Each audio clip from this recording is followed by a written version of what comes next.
Often I need a break from the big blockbuster games, and I want to play a game I can finish in a few hours.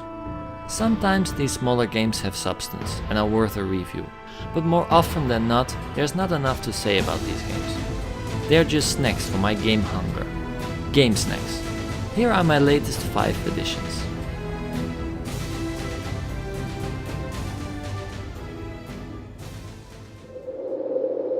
I think that this is the best example of a game snack I came across by so far. 36 Fragments of Midnight is a platformer, which you play an unnamed cube, which has the task of collecting 36 diamond-shaped fragments of midnight. That's it! Of course, these fragments are spread over a level full of hazards in the form of lasers, spikes and circular saws. And yes, that's the game! 36 collectibles, 3 types of obstacles and 1 level. Once you beat that 1 level, you're done. The game will show you the time that you took to beat it, but there are no other levels or other tasks. This doesn't mean that 36 fragments is very easy though. It's one hit kill and it took me a few dozen tries to beat that 1 level. The level itself is randomly generated, so you cannot take the same route with every playthrough. But that also means that sometimes hazards are repeated or positioned strangely. For a platformer like this, the most important part is the handling of your character. Does it feel natural to control it? A good example is Super Meat Boy. The tight handling makes you feel that whenever you die, it's your own fault. Well, in 36 Fragments, the handling is just okay. I can't say it's bad, but the feeling of momentum doesn't always feel correct. But is the game fun? Yes, I thought it was pretty fun. It's a nice challenge and it will take you a good hour to get used to the gameplay and the obstacles. On the other hand, I cannot recommend this game to anyone. It's too simple and too short.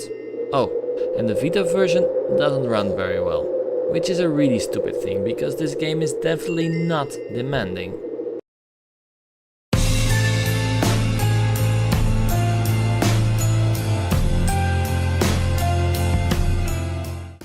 Humor in games. It is tricky. That's why there are not many games that are based purely on humor that succeed. Maybe because it's such a broad and local concept. What is funny in one region is often silly in another one. One game that tries to be funny is Her Majesty's Spiffing. And it mostly succeeds. Mostly. You play Frank English, an Englishman who, together with his Welsh lieutenant Elliot Jones, is on a mission to colonize a planet in space. Frank thinks that he is the leader, but it is the more working class Elliot who's actually doing all the work. When they find a suitable planet, they found out that it's actually already colonized by the French. So now the mission changed. How to get rid of these pesky French. Her Majesty's Spiffing is a point-and-click adventure that's made in Northern Ireland, which is UK territory. And this is really clear, since the story is very British, with all the stereotypes in place about the English, the American and the French characters. The game is genuinely funny at times. This is why I don't want to spoil too much and shut up about the story. What else can I say about this game? Well, the graphics are nice and cartoony, exactly as you expect, and the same goes for the sounds and the voice acting. Everything is made in a nice, funny and over-the-top way that makes the game very fun. The gameplay itself is very basic point and click. I don't know how to describe it differently. In a way, it's very much like another game I reviewed, Day of the Tentacle, but then British, 3D and in space. This all sounds very positive. Isn't there something to complain about? Well, Her Majesty's Spiffing is extremely short. You can easily finish the game within an hour, and since there's no replay value whatsoever, it is a very hard game to recommend. I usually wouldn't have too much problems with short games, but less than an hour is way too short. It feels more like a demo or an intro to a full game. This is a pity because the game does everything else really great.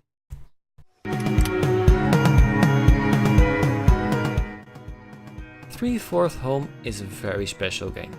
Not because it is especially good or especially bad, but because I never saw a game like this. The best way I can describe it is a call to your mom simulator.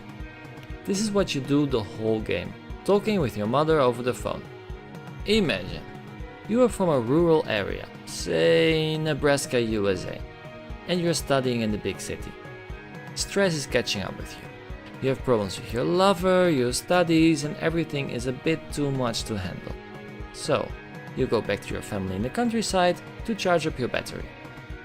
But when you arrive home, you found out that the life there isn't without stress either. This happened to Kelly, the main character of 3/4 Home. To escape the domestic stress, Kelly went for a long drive through the empty landscapes of Nebraska. Then a storm hits the area, and the drive back turns into a race against the elements. In the meantime, her mom calls her to warn her about the weather.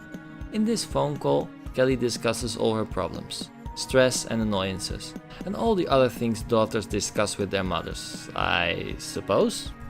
The dialogues are well written, and you can steer the story a bit in the direction you want it to go by making dialogue choices. But this is the whole game. You don't do more than press R1 to drive to the right and select your dialogue of choice. And after you actually arrived home in about 45 minutes, the game ends, and you can try to see what happens if you made different choices. Apart from the short runtime and the gameplay, also the presentation is very minimalistic. The graphics are just a few lines most of the time, and although the setting changes from time to time, it is not much. I suppose Nebraska only contains out the fields of corn and wheat with here and there a stable or windmill, because that's all you see. There's very little music in this game as well, and the sound effects is just your car going. There's no voice acting, but this all contributes to the minimalistic style. I must say, I quite enjoy 3/4 Home for what it is. It's a short narrative about a normal young woman and her family problems. And yeah, I can recommend it to everyone who wants a break from a great action game and just wants a quiet, down-to-earth story game. Especially on the go, on the Vita, it's a nice experience. Just don't pay too much for it, since, well, it's very short.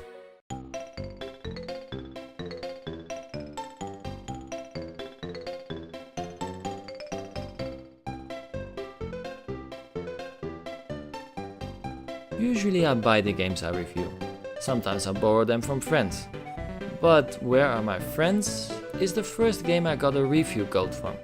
So, before I start, I want to thank the publisher for giving me this opportunity. So, how was the game? In Where Are My Friends you play an eyeball on a unicycle who goes to different worlds to get his friends back. I'm sorry, but this is all I understood from the story. There's almost no information about this game available, and there is not much narrative in the game itself, so this is all I can say. So how does it play? Well, in Where Are My Friends, you go through different levels to release your friends. All the levels have another theme and different gameplay. There are platform levels, puzzle levels, more point and click levels, it's all pretty diverse.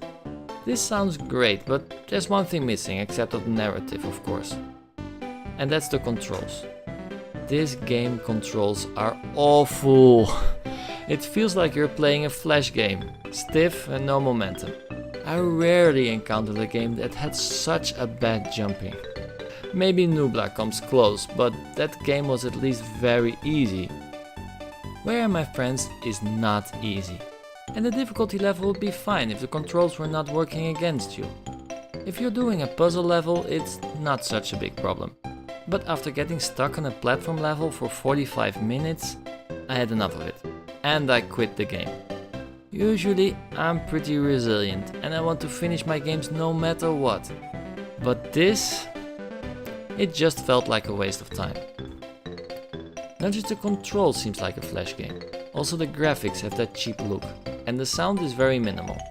To be honest, I can't think of any redeeming quality of Where Are My Friends.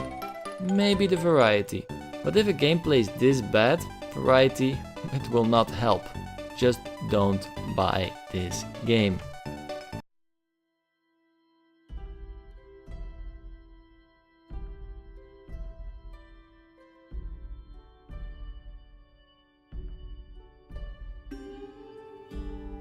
Games are a very versatile medium. There are several ways to get a message across or to tell a story in a game. For me personally, a game with a message and a well-told story is more powerful than a film, since you're actually part of that story. It can bring very powerful emotions. I love these kind of games. Games like Blackwood Crossing.